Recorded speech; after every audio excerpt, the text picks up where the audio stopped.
My family's been in the business 87 years at the original Black's Barbecue, and but then I even learned more at the hotel bar afterwards, talking to some of these good folks.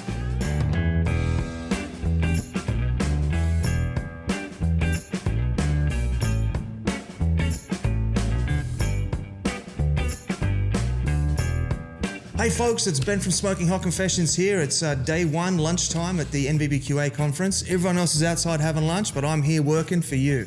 So just got to lay it on a bit thick. Now, it's not every day that you get to meet some legends of the barbecue scene. And today I've got two of them right here with us. So we've got Mr. Kent Black, third generation pitmaster from Black's Barbecue, and Barrett Black, the fourth generation of Black's Barbecue. So I'll start with you. How have you been enjoying the conference? Oh, it's been great. We always enjoy the National Barbecue Association, learn a lot, got a lot of friends here, and I really recommend it for anybody interested in barbecue to check it out. So how many years have you been coming to the conference? This is probably 12 or 13 we've been coming. Wow. Mm-hmm. Yeah, we've really enjoyed them. They have them in different parts of the country, and it's always, you learn a lot and have a good time too. Now, is it the learning side that you like the most, or is it the networking? Well, that's a tough call, because you do learn a lot in the seminars. Even though my family's been in the business 87 years at the original Black's Barbecue, and but then I even learned more at the hotel bar afterwards, talking to some of these good folks, and everybody's so open and willing to talk about how they do things, and it's just people are here to love barbecue, and they're willing to talk about how they do things, and we all cook a little differently, so it's a lot of fun. I did notice yesterday after the pre-event that there was the things you learn at the event, and then you get the real story at the bar later. So that was that was kind of curious.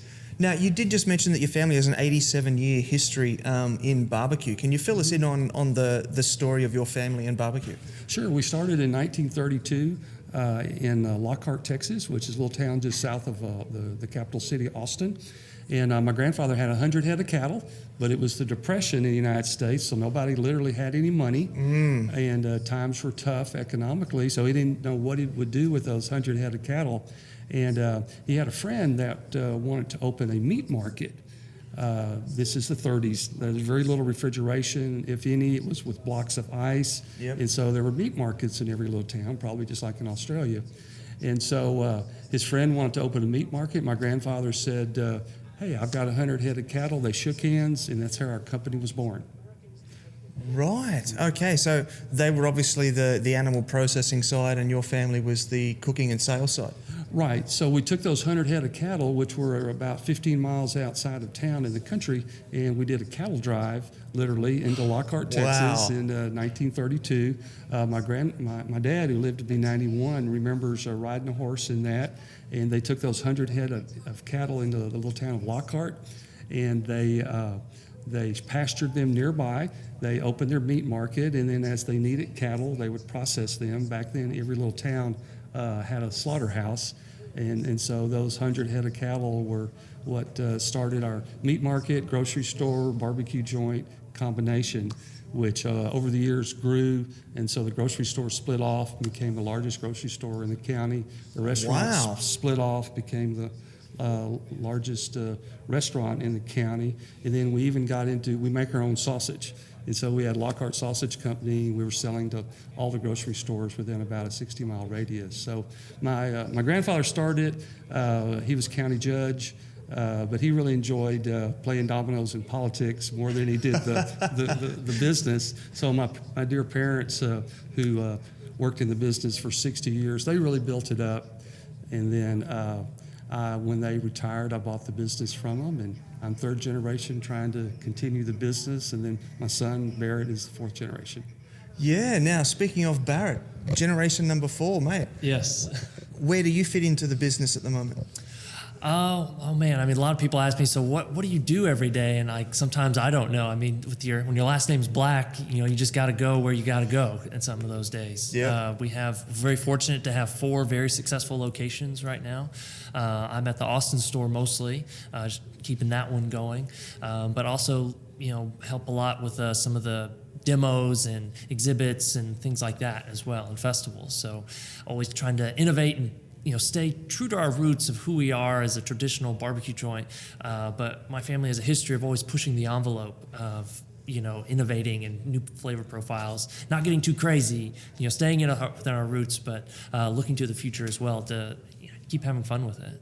Mate, that sounds so good. Can you give me a bit of an idea of what some of those new innovations are? Let's see. One of my favorites that I came up with is our maple jalapeno donut sandwich. Oh, damn. Yeah.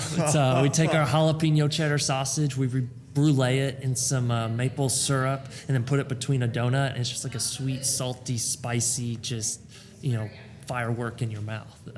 Wow. How long's that been out?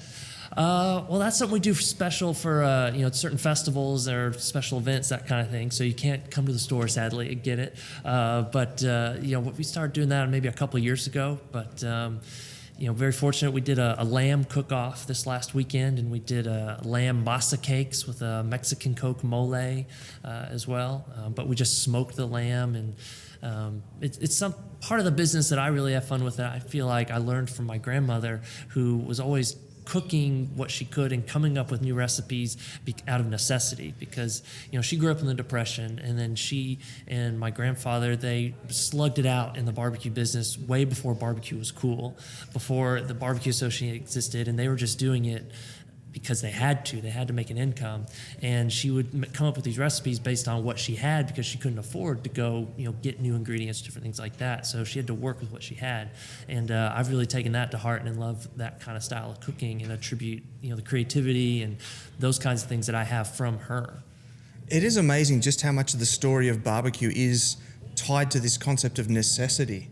You were just saying that your grandmother was in the Depression era, and so we often forget in modern times that in that time period they didn't have year-round fruit and veggies, for example, or year-round spices. It was whatever was cooking, whatever was growing that season was what you were cooking that season. That's right. Yeah, so that's a whole lot of creativity on her part. I want to back up a little bit to something you just said about cooking lamb. I missed what you said, but I got that it was Mexican influence. We do a lot of lamb in Australia, so I'm always interested when I hear Americans say that they do lamb. So can you break that down for us and tell us what that was?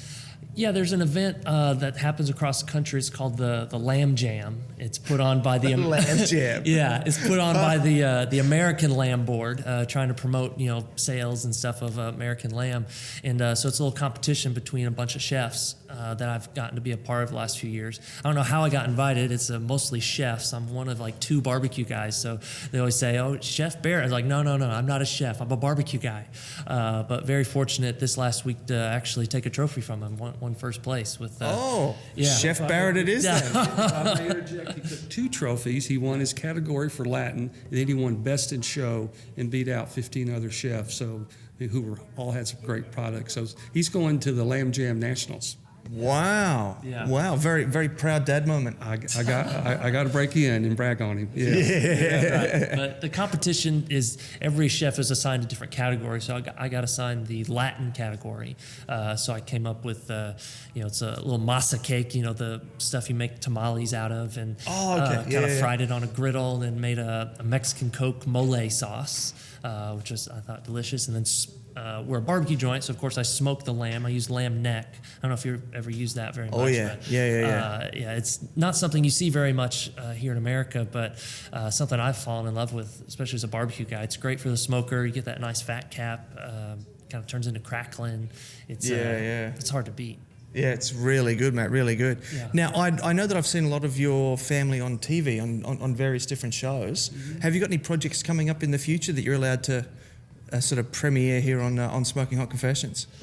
Nothing that we're personally, pushing. We're very fortunate to have the brand that we have. The generations that came before us that worked so hard to build what we have, that people are always asking us to be a part of things. So we actually have a call later today that we're doing that a show wants us to be a part of, and just watch out for us on Food Network, I guess. Ah, there you go, Food Network. Yeah. Well, look, I'm going to say thanks very much for your time. I'm going to wrap it up now because I don't know about you, I haven't had any lunch yet, and I know everyone's out over the street having lunch. Smell it, yeah. I'm guessing you fellas probably haven't either. So I'm going to say thanks very much for being on the show. My pleasure. Yes, sir. And I'll see you around the rest of the conference. That's great.